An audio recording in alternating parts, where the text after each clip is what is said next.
अस्सलाम वालेकुम, क्या हाल है दोस्तों। उम्मीद है तमाम दोस्त अब आप खैरियत से होंगे। अच्छा, ये एक मेरा थोड़ा मरीज़ों वाला चूज़ों का शेड है। जो थोड़े से मुझे चूज़े ढीले लग रहे हैं ना, वो मैंने आपको पहले कई वीडियोज़ में बता चुका हूँ कि आपने बीमार चूज़ों को सबसे जो कमज़ोर क़ुव्वत मुदाफ़अत होती है वो चूज़ों की होती है। तो सबसे पहले आपने चूज़ों को अलग कर लेना होता है। अगर आपका कोई बीमार चूज़ा है ना, तो उसे तंदुरुस्त चूज़ों से फ़ौरन अलहदा कर लें, वरना वो सबको बीमार कर देगा। अब वो पीछे चूज़ा खड़ा देख रहे हैं, वो जो अभी छलांग लगा के उस तरफ को गया है। आज मैं ज़रा इसका आपको बताता हूँ। अब इसके देखें, पोटे में हवा भरी हुई है। अब ये है तंदुरुस्त है, बिल्कुल ठीक ठाक है, खाता पीता सब कुछ A1 है, लेकिन इसके जो पोटा है ना, उसमें हवा भर गई है। आज मैं आपको ये दिखाऊंगा कि आपने हवा कैसे निकालनी है चूज़े की। तो अब ये है तंदुरुस्त है, खाता पीता है, सब कुछ ठीक है, लेकिन इसके अब पोटे में हवा भर गई है। तो आज मैं इसकी अब ये हवा निकालना सिखाऊंगा आपको कि कैसे हवा निकालनी है। तो मैं अभी आपको ज़रा पकड़ के दिखाता हूँ।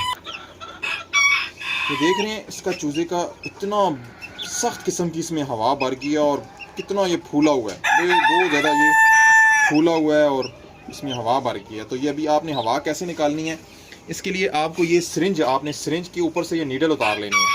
इसे एक सेकंड में इसमें रखता हूँ, नहीं इसमें नहीं, एक मिनट में इसको आपने ना ये जो है ना नीडल, ये आगे से नीडल उतार लेनी है सिरिंज की, ठीक है। ये नीडल आपने मोटी वाली सिरिंज लेनी है, थोड़ी वो पतली वाली जो इंसुलिन वाली सिरिंज है उससे काम नहीं चलेगा। अब ये सिरिंज निकाल के जब मैं ये इसके पोटे में, मैं जगह बताता हूँ कहाँ आपने मारनी है। ये जब मैं इसके पोटे में घुसाऊँगा ना सिरिंज, तो सारी हवा इसके रास्ते सारी बाहर निकल जाएगी। अभी मैं आपको करके दिखाता हूँ। ये इस तरह आपने ना ये लेना है, इसके अंदर जब मैं डालूंगा ना स्प्रिंग, ये सुई अंदर डालूंगा ना, और फिर हल्का देख रहे हैं, ये देख रहे हैं कैसे इसमें से हवा से बाहर निकल रहा है पानी, ये आवाज़ भी आ रही है, ये देख रहे हैं आवाज़ भी आ रही है साथ, और ये अंदर बुलबुले बन रहे हैं। बस ये बुलबुले भी बन रहे हैं और ये सारे का सारा पोटा भी खाली हो रहा है, सारी हवा बाहर आ रही है, सारी हवा निकल गई है इसकी।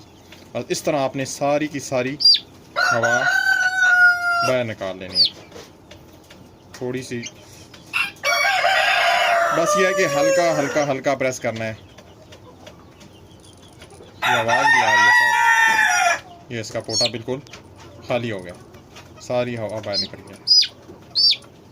ये है कि आपने इसके अंदर ये हवा जो है ना, ये इसकी चमड़ी में भरी हुई है, जो इसका अंदर पोटा है उसमें खाना भरा हुआ है, वो अपनी जगह पे ठीक है।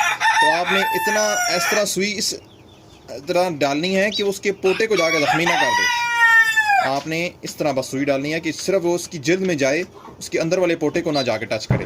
तो बस ये इसका, ये देख रहे हैं पोटा बिल्कुल खाली हो गया, ये पोटा इसका खाली हो गया, ये सारी की सारी हवा जो है वो बाहर निकल गई। इस तरह आपने, अगर ये ज़रूरी नहीं है कि इसकी सिर्फ इसी में पोटे में हवा भरती है, इसके कभी पेट में हवा भर जाती है, कभी बैक साइड हवा भरी होती है।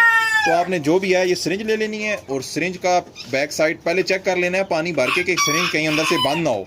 पानी भर के 1-2 बार निकाल के आपने देख लेना है कि आपका जो सिरिंज है वो खाली होनी चाहिए, सुराख जो है ना वो बिल्कुल ठीक हो। और फिर ये आपने बस अंदर डालना है और हल्का हल्का सा पोटे को प्रेस करना है, तो सारी की सारी आवाज़ होगी वो इससे बाहर निकल जाएगी। तो उम्मीद करता हूँ आपको मेरी ये वीडियो पसंद आई होगी। मज़ीद ऐसी वीडियोस के लिए मेरे चैनल को सब्सक्राइब कर लें। फिर भी आपको कोई क्वेश्चन हो तो आप कमेंट सेक्शन में पूछ सकते हैं। तो नेक्स्ट वीडियो तक के लिए अल्लाह हाफिज़।